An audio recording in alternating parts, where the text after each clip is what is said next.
T'entends, ça coule? Ouais. Glou, glou, glou, glou, glou. Ça met du temps à arriver, hein. Ça fait au moins 5 minutes qu'il fait couler l'eau, papa, dans la maison. On gaspille l'eau là. Ah, regarde. Yes, ça y est. Ça y est, c'est bon.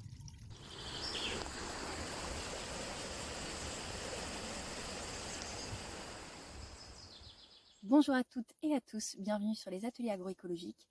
Deuxième vidéo sur la phytoépuration qui est juste derrière moi, donc qui est finalisée. On a pu la finaliser en octobre lors d'un atelier et nous voici un mois après pour voir comment fonctionne la phytoépuration. Donc la vidéo va vous montrer toutes les étapes donc, de finalisation et d'installation de la phytoépuration et voir un mois après comment la végétation s'est développée et surtout la qualité de l'eau qui sort de la phytoépuration. Donc on a installé une cuve de 1000 litres qui réceptionne les eaux.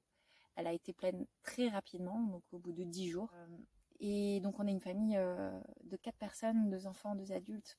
Voilà, si ça vous donne un petit référentiel, on fait quand même attention à l'eau qu'on utilise.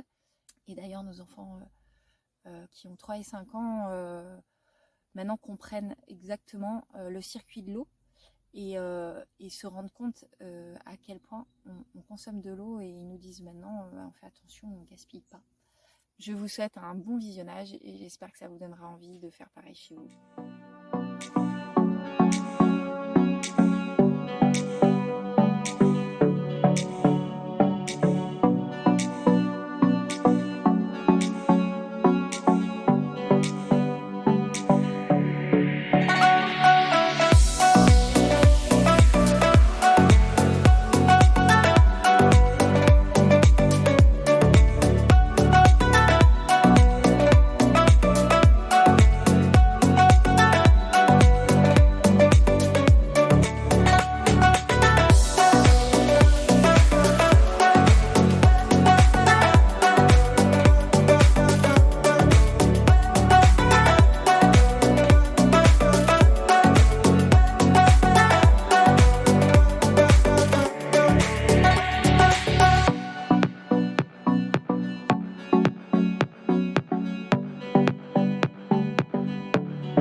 Qui se remplit.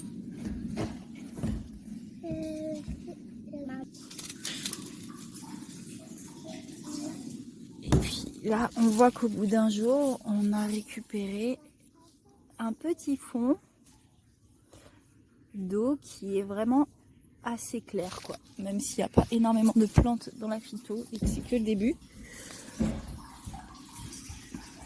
On voit la couleur de l'eau là. Quand même pas mal. Voilà la végétation de la phytoépuration un mois et demi après. On est donc fin novembre.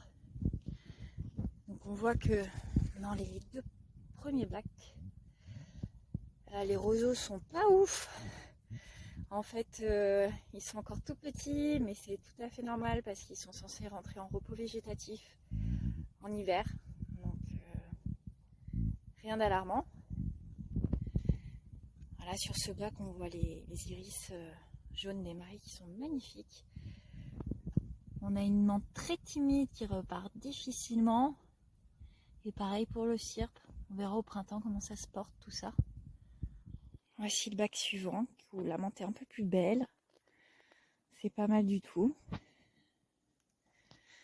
L'avant-dernier bac, là, le cresson part bien. Ça veut dire que l'eau est quand même de bonne qualité puisque le cresson pousse dans des eaux claires. Donc dans le dernier bac, on voit que la végétation est très belle, le cresson est très bien parti.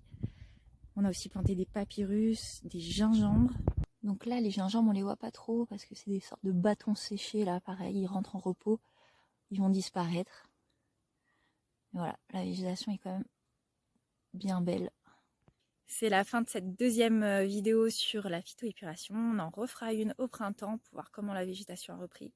On vous remercie de nous suivre. N'hésitez pas à liker et à partager cette vidéo. Merci beaucoup et à bientôt.